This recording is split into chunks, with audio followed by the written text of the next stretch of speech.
ACA, and the definition we have matched to is expand Medicaid and CHIP, insurance exchange subsidies, protects pre-existing conditions. You can remain on your parents' insurance until you're at age 26. Does that sound like the ACA? Mm-hmm. Okay. So these are not all-inclusive definitions, right? I can't fit everything out of the ACA on this little card. So there is more to know about the ACA, right? So ACA is Obamacare. What other facts are there about the ACA? Important aspects of the ACA? Started off with individual mandate. Yep, so it had an individual mandate originally that was struck down by the Supreme Court, so there's no individual mandate anymore. And that's important, right, because if insurance companies are forced to cover more sick people because they get rid of the pre-existing conditions, right? So before the ACA, if you had a pre-existing condition, insurance companies could just not cover you, right, because you're riskier and you cost more money. But if they now have to cover those people, they need more healthy people to buy insurance to make up for that cost, right?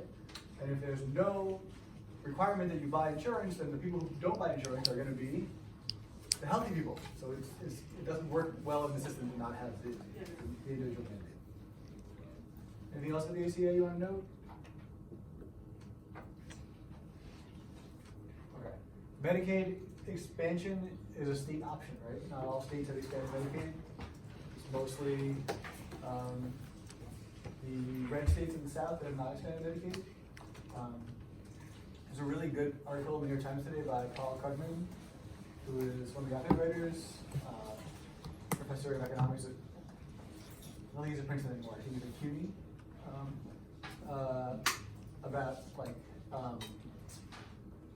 about life expectancy, basically. So U.S. life expectancy has gone down over the last couple of years for the first time ever. Other Western countries, life expectancy always goes up.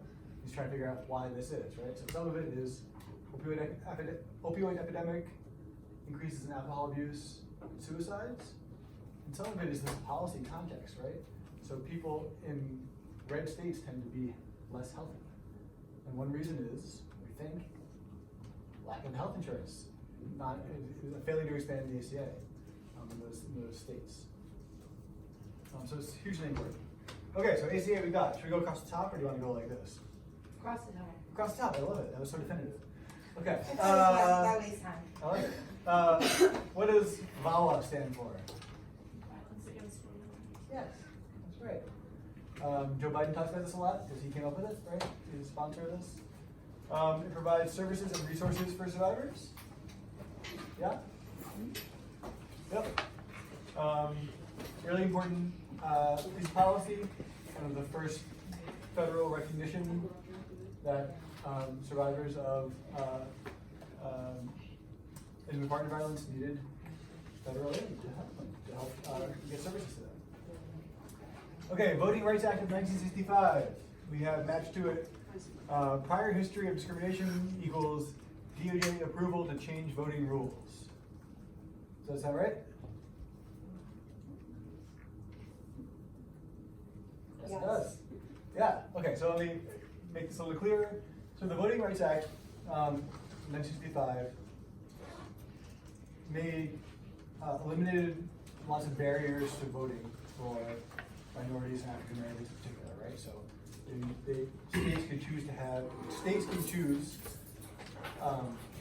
states set the rules about what it takes to be able to vote in your state, right? So in some states, if you have a criminal record, you can't vote, right? In some states, you need to bring a state-issued ID. In some states, you just need to attest that you are who you say you are, right? Match your signature, right? So in lots of states, especially in former slaveholding states, up until this point, they had lots of barriers that made it hard for African Americans to vote. So a poll tax, right? A tax you had to pay at the polling place in order to vote. Literacy tests, having to have a state-issued driver's license. These are all barriers to voting. And the Voting Rights Act basically said you can't do any of those things anymore. You have to lower the barriers to voting. And then it said this really important thing, which was that among those states that had a history of discrimination at the voting booth, if they wanted to change any voting regulations, they had to get Department of Justice approval to do that. Really important in preventing those states from just making up new barriers, right? maybe 2 years ago, the Supreme Court ruled that that part of the law didn't apply anymore.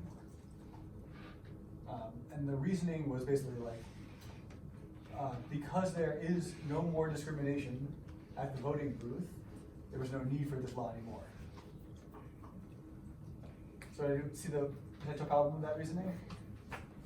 Wasn't there a state that like made it, or like certain district in like Florida or something that made it so that there was no voting on Sundays? Like in the last election, in the midterms? I don't know, I wouldn't be I surprised. don't know, I heard that, it could Yeah. be inaccurate. Yeah, I don't know. So like people who shouldn't not work on Sundays. Right, interesting, yeah. So that's a good example, right? So the problem with this, with saying that there's no more discrimination, so we don't need voter protections like this, is that you could argue that there's no more discrimination because these protections were in place, right? And so what we saw actually was when the Supreme Court rolled this back, when they got rid of prior approval, 3 or 4 states, southern states, immediately instituted new barriers to voting targeted at minorities. So it's an example why the Voting Rights Act is important. Okay, WIC, what does WIC stand for?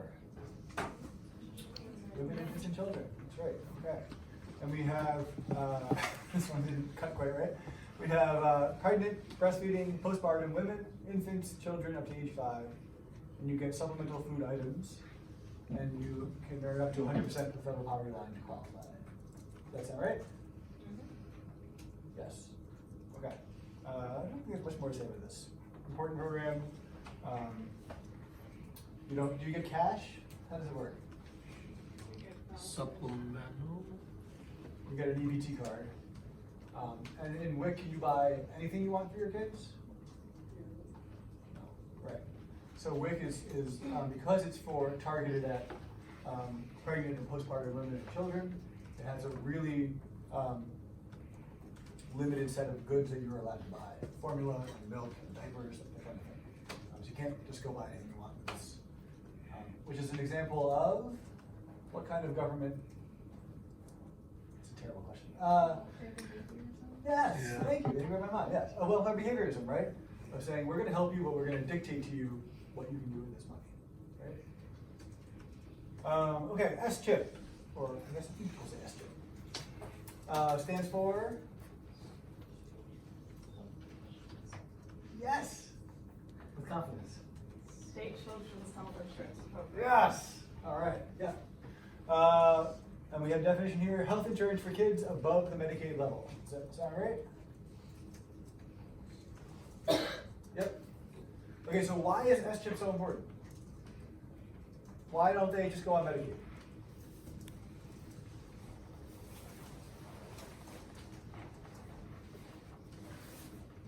Because they're above Medicaid qualification.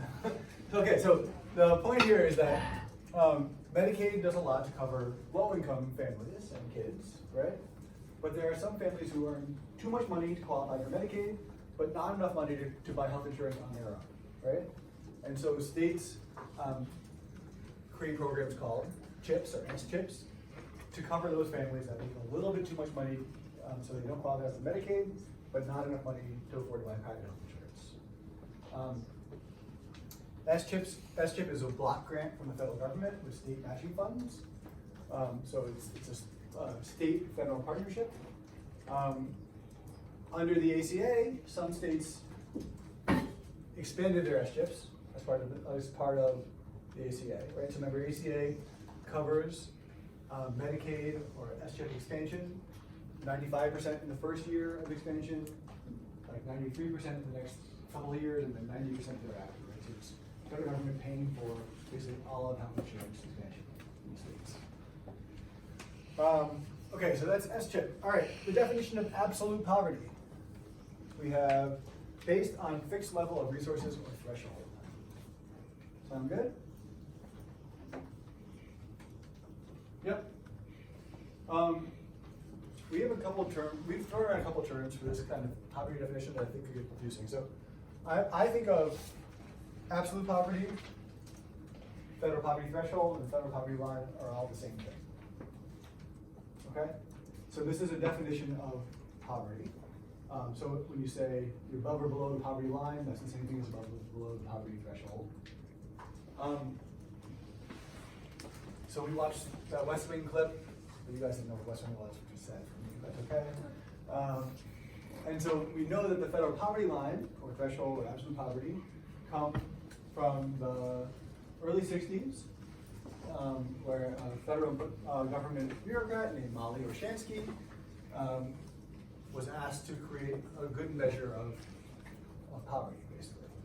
And she was an immigrant from Poland, and in Poland, a third of your income went to clothes, a third of your income went to buying food, right? These kind of baskets. So she created what was called a basket of goods. And she wanted, basically, based on that, how much money you needed to provide each of these types of material goods to survive and be above the poverty line. And that's essentially still how we calculate poverty, absolute poverty. We'll get to why this is problematic. We'll get to other measures of poverty. Okay. Section 8, housing choice vouchers. And we have vouchers to pay for housing on the private market. Sound right? Yep, so there are 3 types of housing subsidies that we'll talk about. So this one is right. So yes, Section 8 housing vouchers, choice vouchers are vouchers you get to rent yourself on the private market. All right, Section 8 project-based rental assistance. We have subsidized rent. Yeah. Also correct. So in the housing choice vouchers, you're going to get vouchers that you can use yourself to buy, to rent a place to live. This is just going to be subsidized rent itself. Okay, SNAP. What does SNAP stand for?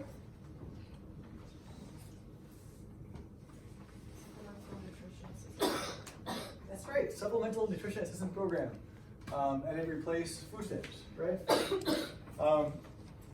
So the definition here is money to supplement food for low-income families and individuals. So we talked a lot about SNAP, I think, in one of our classes. SNAP is a hugely effective anti-poverty policy, right? It was one of the few programs that really responded well during the Great Recession. You get a monthly EBT card that you can use most places now. I don't think there are, I think few restrictions on what you can buy, so pretty wide range of things you can spend it on.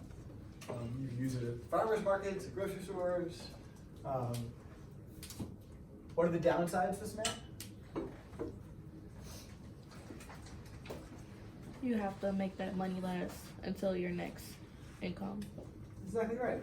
So you've got to make your benefit last until the next time it gets refilled.